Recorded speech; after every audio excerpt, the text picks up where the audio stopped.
Ça y est, bonjour à toutes et à tous. Nous allons donc vous présenter notre sélection de la semaine.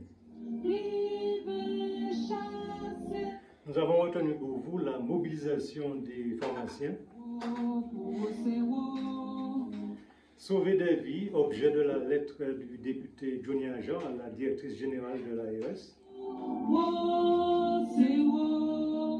Motion du CESM relative à la situation en Kanaki.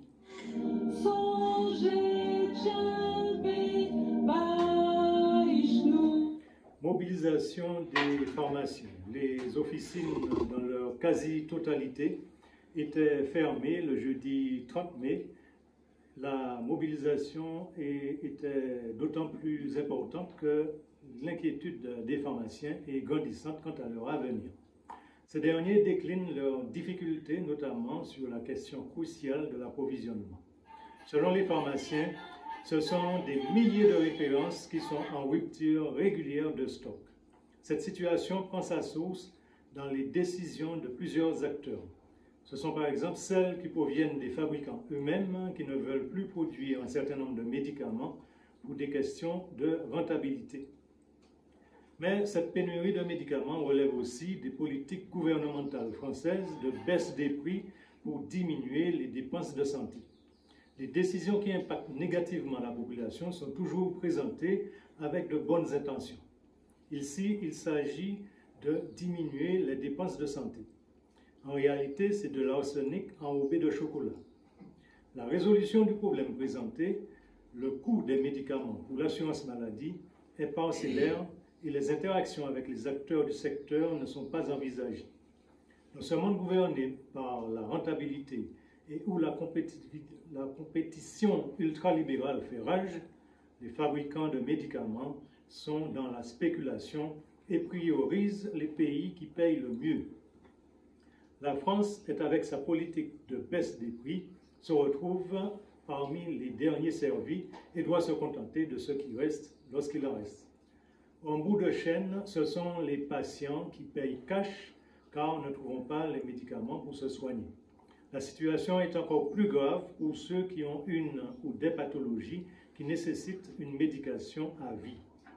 En 10 ans, le nombre de médicaments en rupture de stock a été multiplié par 7 pour atteindre un chiffre qui avoisine les 3000 références. Ceci n'est pas sans conséquence sur le fonctionnement des officines qui doivent consacrer beaucoup de temps à la gestion de cette pénurie, augmentant la pression psychologique sur les équipes. Cela entraîne un manque à gagner avec une charge de travail supplémentaire. Le gouvernement ultralibéral d'Emmanuel Macron a publié le 21 février dernier un communiqué intitulé « Pénurie de médicaments », une nouvelle stratégie pour garantir la disponibilité et assurer à plus long terme une souveraineté industrielle. Dans ce communiqué, il est annoncé que les acteurs de la chaîne pharmaceutique se sont engagés autour d'une charte de bonnes pratiques. Les industriels sont invités à libérer les stocks disponibles de certains médicaments en tension. La réponse est encore plus légère que celle ayant entraîné ces graves difficultés. De surcroît, les officines doivent faire face à la concurrence de la vente en ligne de médicaments qui dérégule le marché. En plus de casser leur monopole, c'est un élément qui rajoute à la spéculation des fabricants pour complexifier davantage la gestion de leurs stocks. En conséquence, les pharmaciens se sont mobilisés pour alerter les institutions sur la dégradation de leurs conditions de travail et sur la dépréciation de leurs honoraires. Ils réclament à ce titre qu'il soit apprécié à sa juste valeur afin de rémunérer les pharmaciens et leurs collaborateurs et tout simplement assurer leur survie. Ensuite, les pharmaciens demandent la consolidation des chaînes de production. En 2007, les pharmaciens de Martinique avaient manifesté pacifiquement en fermant leurs portes et en organisant 2 sittings à Fort-de-France. En guise de dialogue social, le préfet de l'époque leur avait envoyé les gardes mobiles. La nature du pouvoir français n'a pas changé. Tous les coins et recoins du secteur de la santé subissent les affres de l'ultralibéralisme. Peut-on s'autoriser à espérer d'un gouvernement ultralibéral qu'il prenne en compte les intérêts de santé de la population? Sauver des vies, objet de la lettre du député Johnny Agent à la directrice générale de l'ARS.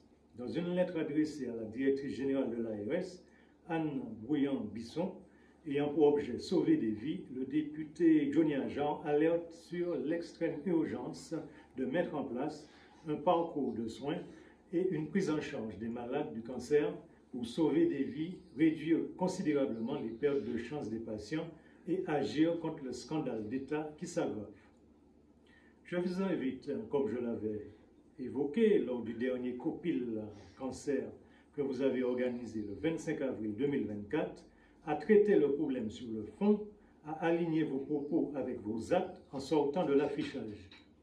En effet, comme indiqué dans vos réponses, il s'agit notamment, dans l'attente d'un service d'oncologie unique reconstruit à l'hôpital Pierre Zobda Kittmann, de multiplier les sites de prise en charge ambulatoire à travers des sites associés pour répondre à cette urgence sanitaire et réduire notamment la longue liste des patients en attente de soins.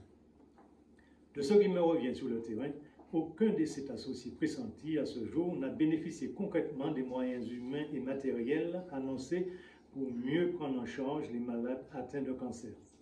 Le compte à rebours des morts n'est toujours pas stoppé malgré vos propositions d'organisation où le JPROM, votre insistance de coordination, brille particulièrement par son efficience. Votre chaîne de commandement est en panne et contribue à laisser mourir des Martiniquais faute de soins en temps et en heure. Ce désastre sanitaire s'amplifie. Chaque jour qui passe, faute d'agir réellement et rapidement sur la réduction des délais entre le diagnostic et le traitement qui sont excessivement et dramatiquement longs, alors qu'il faudrait tendre vers un délai de 30 jours maximum entre les explorations et le traitement.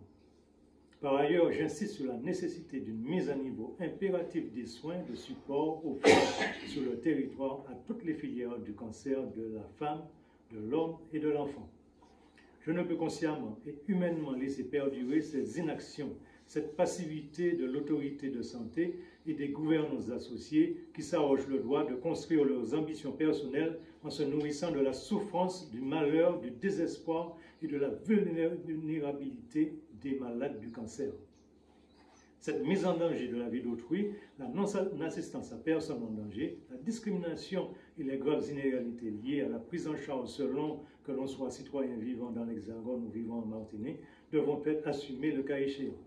Vous avez, dans le cadre des missions de service public dont la santé fait partie, des comptes à rendre au peuple que je prends à témoin de ces graves dysfonctionnements qui perdurent et sont traités bureaucratiquement plutôt qu'humainement et dignement. Motion du CESEM relative à la situation en Kanaki.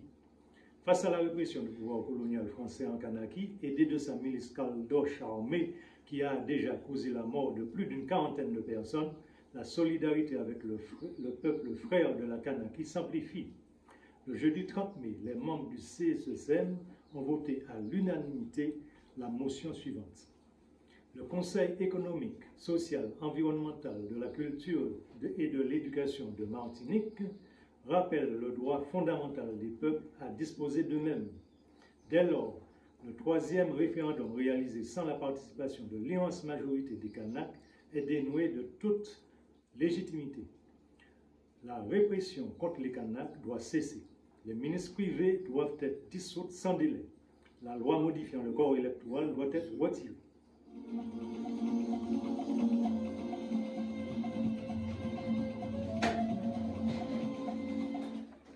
C'est ainsi que nous terminons donc notre petite page d'information.